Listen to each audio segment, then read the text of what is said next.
નમસ્કાર. આજના આ વિશ્લેષણમાં સ્વાગત છે. આજે આપણું ધ્યાન માત્ર પેલી કેલ્શિયમની ગોળીઓ ગળી લેવા પૂરતું સીમિત નહીં રહે. સાચું કહું તો આજે આપણે હાડકાના સ્વાસ્થ્યને એક સંપૂર્ણ અને સંતુલિત જીવનશૈલીના દૃષ્ટિકોણથી સમજવાના છીએ. આપણે એ જાણીશું કે કેવી રીતે જૂના, પ્રાચીન જ્ઞાનનો ઉપયોગ આજના આ આધુનિક સમયમાં કરી શકાય.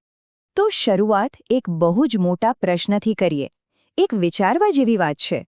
આજકાલ સારામાં સારો ખોરાક ઉપલબ્ધ છે, છતાં નાની ઉંમરે સાંધા કેમ નબળા પડી રહ્યા છે?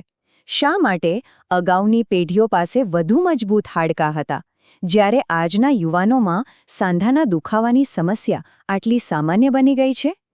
ક્યાંક તો કંઈક ખૂટી રહ્યું છે, ખરું ને?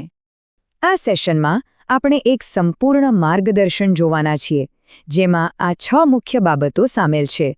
આધુનિક જીવનશૈલીની કટોકટી, આયુર્વેદિક દૃષ્ટિકોણ, હાડકાં માટે જરૂરી પોષક તત્વો, પરંપરાગત પદ્ધતિઓ, ઉંમર પ્રમાણે આહાર અને અંતે ચેતવણીઓ અને સુવર્ણ નિયમો. તો ચાલો શરૂ કરીએ આપણા પહેલા વિભાગથી, આધુનિક જીવનશૈલીની કટોકટી. અહીં આ ચિત્ર સીધી જ મૂળ સમસ્યા બતાવે છે. જુઓ, આપણી દિનચર્યા કેવી રીતે સંપૂર્ણપણે બંધ અને એર કન્ડિશન જીવનશૈલીમાં ફેરવાઈ ગઈ છે. આનાથી થાય છે શું? માનવ શરીર સાંધાના સ્વાસ્થ્ય માટે જે સૌથી જરૂરી છે, એટલે કે કુદરતી સૂર્યપ્રકાશ અને શારીરિક હલનચલન, તેનાથી જ વંચિત રહી જાય છે. આજ તો આપણી નબળાઈનું સૌથી મોટું કારણ છે. હવે આગળ વધીએ વિભાગ 2 તરફ, આયુર્વેદિક દૃષ્ટિકોણ. આ સમસ્યાને ખરેખર હલ કરવા માટે પ્રાચીન ચિકિત્સા પદ્ધતિ અસ્થિતંત્રને કેવી રીતે જુએ છે તે સમજવું અત્યંત જરૂરી છે. આયુર્વેદમાં એક ખૂબ જ રસપ્રદ ખ્યાલ છે, અસ્થિધાતુ. આ ખ્યાલ દર્શાવે છે કે હાડકાનું સ્વાસ્થ્ય કોઈ અલગ બાબત નથી. તે માત્ર હાડકાં પૂરતું સીમિત નથી, પરંતુ તે આખા શરીરના સંતુલનને અને પાચનનું સીધું પ્રતિબિંબ છે. હવે આ બહુ ધ્યાનથી સમજવા જેવું છે. ઘણા લોકોને એવું લાગે છે કે ચરબી એટલે દુશ્મન, પણ એક આશ્ચર્યજનક હકીકત એ છે કે આહારમાંથી બધી જ ચરબીને સંપૂર્ણપણે દૂર કરવાથી ખરેખર હાડકાના નિર્માણમાં મોટો અવરોધ ઊભો થઈ શકે છે. સારા હાડકાં માટે યોગ્ય ચરબી એટલે કે મેદ અને મજબૂત પાચન શક્તિ, જેને અગ્નિ કહેવાય છે, બંને અત્યંત આવશ્યક છે.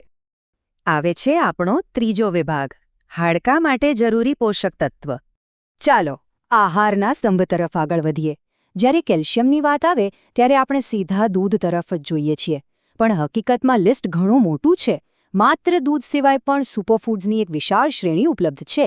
ઉદાહરણ તરીકે સરગવો, જેને આપણે મોરિંગા પણ કહીએ છીએ. તમને જાણીને નવાઈ લાગશે કે તાજેતરની એક વૈશ્વિક સમિટમાં મોરિંગા સૂપ એક અત્યંત લોકપ્રિય અને કેલ્શિયમથી ભરપૂર વાનગી તરીકે પીરસવામાં આવી હતી. સાથે જ તલ, અંજીર, લીલા શાકભાજી અને ઈંડા કે સેલ્મન માછલી જેવા પદાર્થ પણ હાડકાં માટે વરદાન સમાન છે. પણ એક સેકન્ડ, એ યાદ રાખવું ખૂબ જ અગત્યનું છે કે માત્ર આ સુપરફૂડ્સ ખાવા પૂરતા નથી. જો આપણું શરીર તેને પચાવી જ ન શકે તો તેનું સેવન સાવ નકામું છે. આથી જ વિટામિન ડી અને B12 એ કેલ્શિયમના અત્યંત જરૂરી સાથીદારો છે. ખાસ કરીને શાકાહારીઓ માટે ડેરી ઉત્પાદનો એ B12નો એક મહત્વપૂર્ણ સ્ત્રોત છે, નહીંતર સપ્લિમેન્ટ્સ પર આધાર રાખવો પડે છે. હવે જોઈએ વિભાગ 4, પરંપરાગત પદ્ધતિઓ.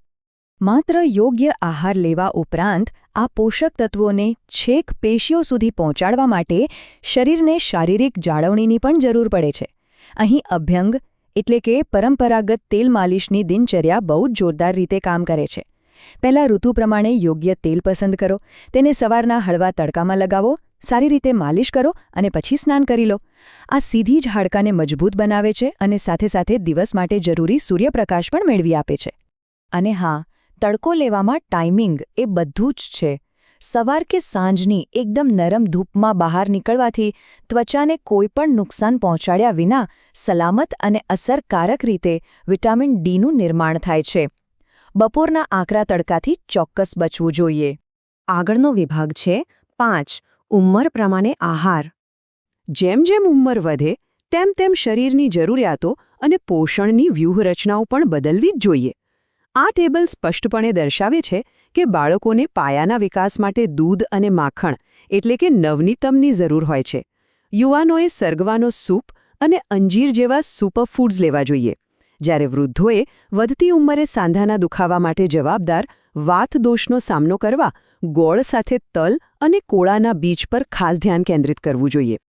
વધુમાં એક બહુ જ અગત્યની વાત, ગર્ભાવસ્થા પછી અથવા મેનોપોઝ દરમિયાન મહિલાઓ માટે વજનનું સંચાલન કરવું અતિ મહત્વનું છે.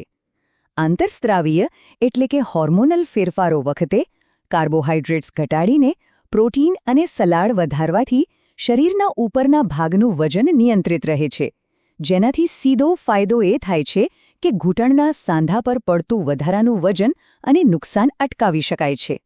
અને છેલ્લે આપણો છઠ્ઠો વિભાગ, ચેતવણીઓ અને સુવર્ણ નિયમો. આપણા શરીરના સંકેતોને ક્યારે હળવાશથી ન લેવા જોઈએ. ક્યારેક ઉઠતા બેસતા કે હલનચલન દરમિયાન સાંધામાંથી જે કડકડ અવાજ આવે છે ને, તેને તબીબી ભાષામાં ઓસ્ટિયોફાઇટ્સ કહે છે.